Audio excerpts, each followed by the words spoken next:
Have you ever wondered how the Rothschild family, a banking dynasty, played a key role in the creation of Israel? This question might seem out of place, considering the family's prominence in the world of finance, not politics. But to understand the magnitude of their influence, we first need to take a step back and explore the roots of this enigmatic family. The Rothschilds, a name synonymous with wealth and power for over 2 centuries, began as humble money changers in the Frankfurt Jewish ghetto of Germany. Meyer Amschel Rothschild, the family patriarch, transformed their fortunes by providing financial services to the nobility. His 5 sons expanded the business across Europe, establishing a banking dynasty that would dominate the continent's finances throughout the 19th and 20th centuries. From London to Paris, Vienna to Naples, the Rothschilds were the unseen hand, guiding the economic currents of Europe. Their influence went beyond mere finance. They were power brokers, shaping the course of nations with their vast wealth. It was said, "Let me issue and control a nation's money, and I care not who makes its laws." This quote, often attributed to Meyer Amschel Rothschild, encapsulates the family's influence perfectly. But how does a European banking dynasty connect to the creation of a new nation in the Middle East? This is where our story takes an interesting turn. The Rothschilds, despite their German roots, were deeply committed to their Jewish heritage. They used their influence to support Jewish causes around the world, a commitment that would eventually lead them to play a crucial role in the creation of Israel. This is not a tale of mere philanthropy, but one of political maneuvering, international diplomacy, and a vision to create a homeland for a people scattered across the globe. The Rothschilds were not just passive observers, they were active participants in the events that led to the birth of Israel. But what is the truth behind this intriguing connection? Let's delve into history to unravel this enigma. Our journey starts in the late 19th century when the Zionist movement was taking shape. The late 1800s were a time of great change. The world was becoming smaller, more interconnected, and amidst this flurry of change, a new idea was beginning to take root, an idea that would go on to shape the course of history. This was the time when the Zionist movement was born. The Zionist movement was a Jewish nationalist movement that sought the establishment of a Jewish state in what was then known as Palestine. It was a dream, a vision for a safe and secure homeland for the Jewish people. But like all dreams, it needed support to become a reality. And that's where Baron Edmund de Rothschild enters our story. Baron Edmund de Rothschild, a member of the illustrious Rothschild family, was a man of immense wealth and influence. But it wasn't just his wealth that set him apart. It was his vision and his unwavering support for the Zionist cause. Rothschild became one of the key figures in the early stages of the Zionist movement. His financial support played a crucial role in establishing Jewish settlements in Palestine. But Rothschild's involvement went far beyond merely providing financial backing. He believed deeply in the Zionist cause. He saw the establishment of a Jewish state in Palestine not just as a political move, but as a moral imperative, a necessary step towards securing a safe and secure homeland for the Jewish people. Rothschild was instrumental in the purchase of land in Palestine, facilitating the establishment of Jewish settlements. He also provided financial support for the development of infrastructure, like roads and bridges, that were crucial for the growth and development of these settlements. Rothschild's involvement in the Zionist movement and his support for Jewish settlements in Palestine were a crucial part of the early stages of the establishment of the State of Israel. His support did not end there, however. His involvement only deepened over the years.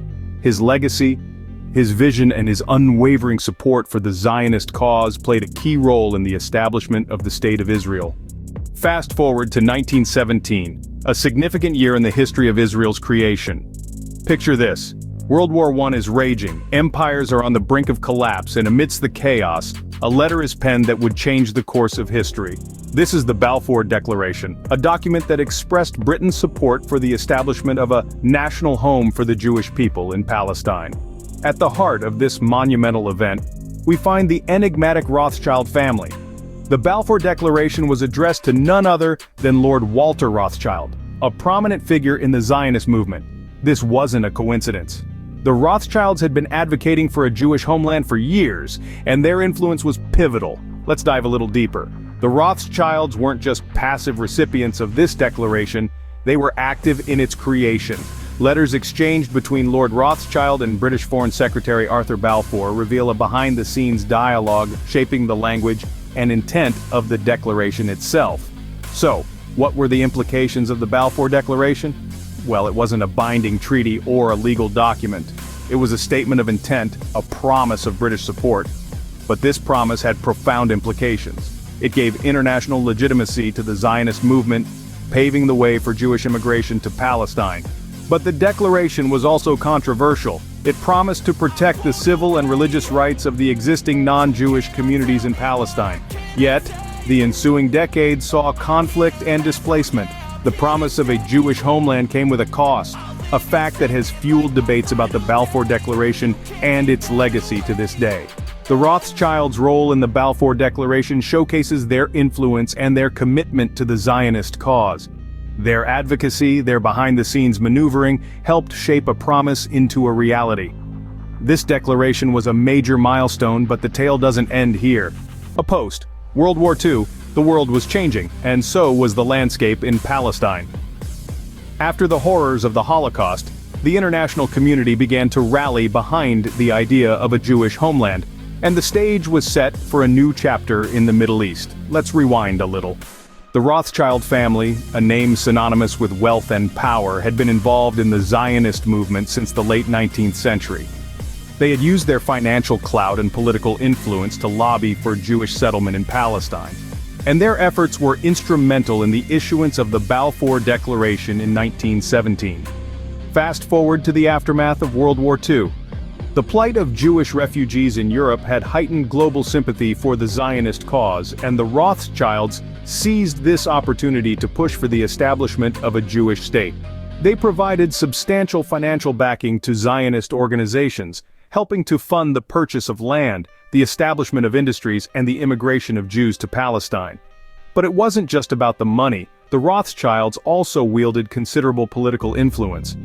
They used their connections and clout to lobby governments and international bodies advocating for the recognition of Israel. Their efforts were rewarded in 1947 when the United Nations approved the partition of Palestine, paving the way for the establishment of Israel the following year. Now, it's important to note that the creation of Israel was a complex process, involving a multitude of factors and actors. The Rothschilds were a significant part of this story, but they were not the only ones. The establishment of Israel was a turning point in history, and the Rothschilds were undoubtedly a part of it. Even today, the Rothschild legacy continues to influence Israel. The Rothschilds' involvement in the formation of Israel didn't end with the nation's establishment. Their influence has seeped into various aspects of Israeli life, shaping the country's trajectory in profound ways. One of the most noticeable contributions of the Rothschilds is in the realm of the arts. They have consistently backed the growth of Israeli culture and creativity. Their generous patronage has led to the establishment of several art institutions, museums, and galleries that have become cultural landmarks. These institutions not only preserve and showcase Israeli art, but also serve as platforms for emerging artists, fostering a vibrant and dynamic art scene. The Rothschilds have also made significant contributions to the field of education in Israel. Through various trusts and foundations, they have funded scholarships, research programs, and academic institutions. Their support has played a pivotal role in bolstering Israel's reputation as a hub for research and innovation. A notable aspect of the Rothschilds' legacy is their investment in Israel's infrastructure. They have sponsored the construction of roads, bridges, and buildings, significantly contributing to the country's modernization. Their influence is visible in the architecture of many iconic structures and landmarks that define the Israeli skyline. Their commitment to philanthropy extends to healthcare as well, with the Rothschilds having funded hospitals and health centers across the country. These institutions provide critical services, improving the quality of life for countless Israelis. Their influence also extends to the economic sphere. The Rothschilds have played a role in the development of Israel's wine industry, reviving ancient vineyards and introducing modern viticulture techniques.